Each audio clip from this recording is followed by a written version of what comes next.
Dr. Cassiel Atto Forson. Bernard, I'll start with you. General impressions. It's been over what, 4.5 hours? He started around 9:35. Yes. Of course, the vetting itself started around 9:45, and it's ended at 2:15. Yeah. So if you think about it, it's 4.5 hours of vetting. So this is one of the longest vettings of course, of a leader. But for us, we don't really care. Some of the things Parliament says about not vetting leaders, I think it's not necessary. Look, somebody's come to occupy a very high position. Yeah. Whether it's leader or not, you have been put there to vet the person. So this idea that we don't have to vet the leader, it's all very insular. Yeah. And thankfully, the nominee agrees. So he said, look, I've gone through and I'm happy I went through, because finance, look, this economy is the main issue. So 4.5 hours is good. Yeah. We can see the way the committee is forming. The chairman is new in terms of being deputy speaker and therefore chair. Yeah. Some of leadership have been more experienced there, so you could see some of the tension going on. But as a general impression, this was a good session for all of us to see how our democracy works. Yeah. Beyond the legal shenanigans, some very critical questions were asked. I think the nominee was very guided. He didn't overpromise. You know, it's almost like politicians, when they're in opposition, they put on a certain hat. Yeah. When they come into government, they change.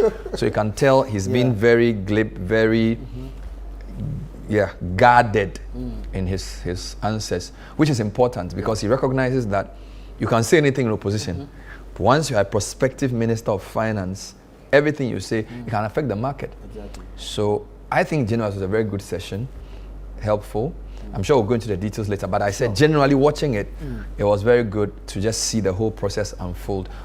Of course, some of the pot shots between Apenyo marking the leadership, you can say it wasn't necessary, but the parliament is forming, so they need to do these things for us to see that they are all working.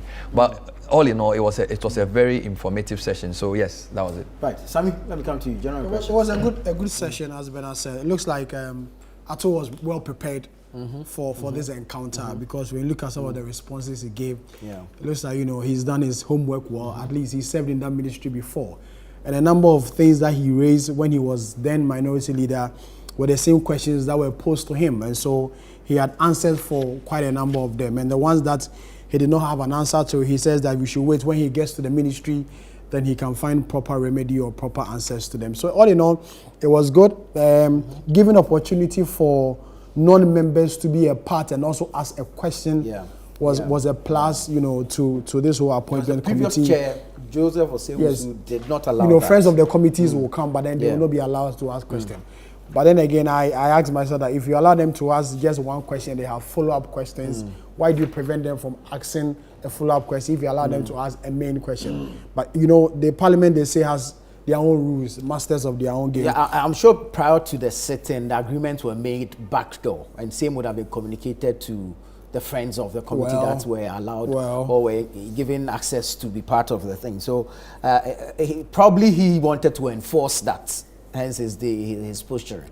Definitely. He made a number of promises. We hope that he will be able to fulfill all these promises that he made. And as Bernard said, when we go into the details of this conversation, I would outline some of the promises he made and the timelines in dealing with some of them.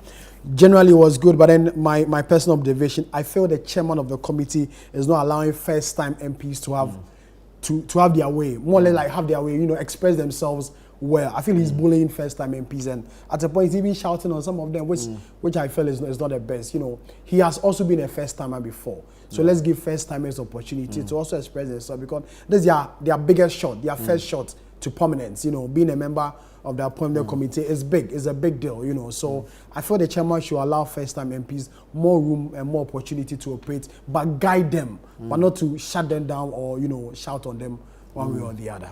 Well, let's note that most of these first-time MPs were also just visiting the committee and not necessarily members of the committee. And so, I mean, it also plays out in them. But let's look at the quality of questioning that came out today. Bernard, I'll start off with you.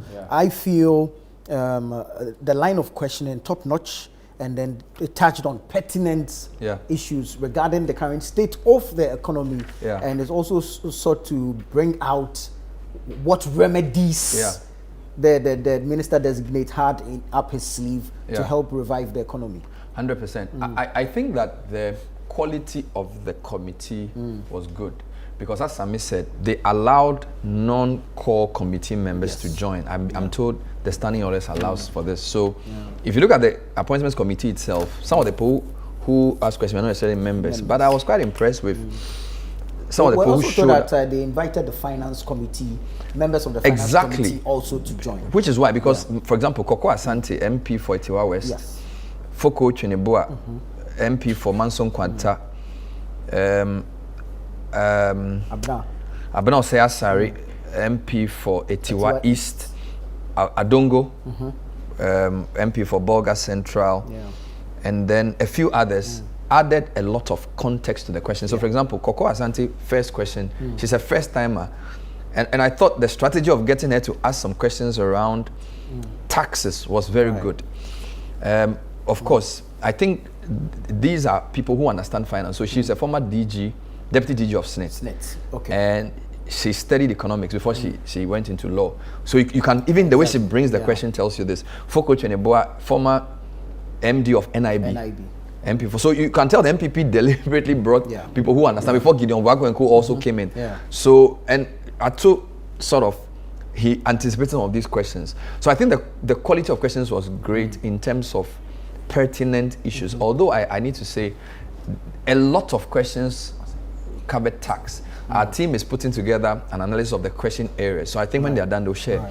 It seems to me as if tax policy, tax compliance was very predominant. And you can understand why, because the tax promises in the NDC's manifesto are quite huge. Of course, generally a finance minister's job is very simple. So there are two ways of managing an economy, the fiscal and the monetary. Fiscal has to do with revenue and expenditure. Revenue is mostly tax, domestic, and then import duties and the rest of it. And then you have expenditure cuts. So it's tax will be heavy. But there are other things that have come up in economic discussion. Investor confidence, remittances, issues around currency management, and all of those. You can tell that the nominee was very careful not to enter the area of the monetary side. So even though the ranking member kept pushing, the minority leader, even at the end, he was like, look, this is fiscal, let me deal with tax. So the quality of questions was good. I was very impressed with the question asked very early on by the MP for Manson Kwanta, where he asked around tax exemptions and our law permitting the government to give a tax exemption and to exchange it for equity in companies. I wanted more of such questions because you see, when you listen to these kinds of vettings, a lot of questions have to do with, I got you. You said this in opposition. Now, what are you doing now? These are important because we need people to own up for what they say. We also have questions around, what will you do about this? Although we've already heard what the president has said, I felt we needed more questions like the one the Manson Kwanta MP asked, who is basically looking at an existing problem and then inviting the nominee to think about a different way of solving it. I didn't see a lot more of those questions, partly because the way the thing was playing out, the minority guys wanted to show him that you said some things and now you are in government, so will you do it? You get it? I felt we needed more of such questions because what you're inviting the minister to do or the nominee to do is to think beyond the regular ways we've tried to, because guys, we have very deep fiscal problems. Okay, we owe a lot of money, and monies we owe are in the billions of cedis.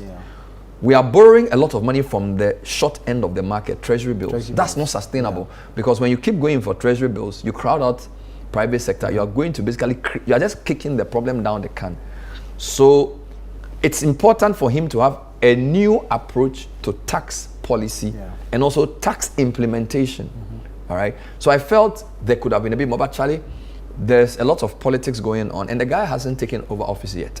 He's a former deputy minister, 4 years, 6 years as opposition in the finance side. So he does understand what he's going to do. So I wouldn't stretch it too much, but I felt like we needed more questions that would invite the nominee to think about how do we approach this differently. And I think the quality of question will determine the quality of answer. So the questions were good. Yeah.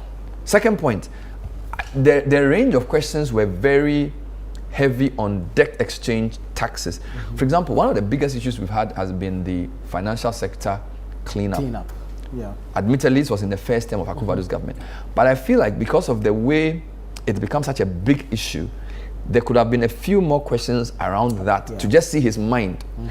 Because that financial sector cleanup was a finance ministry function. Indeed, when the SIGA did its first report on state institutions, it was a finance ministry event that actually promulgated it. Yeah.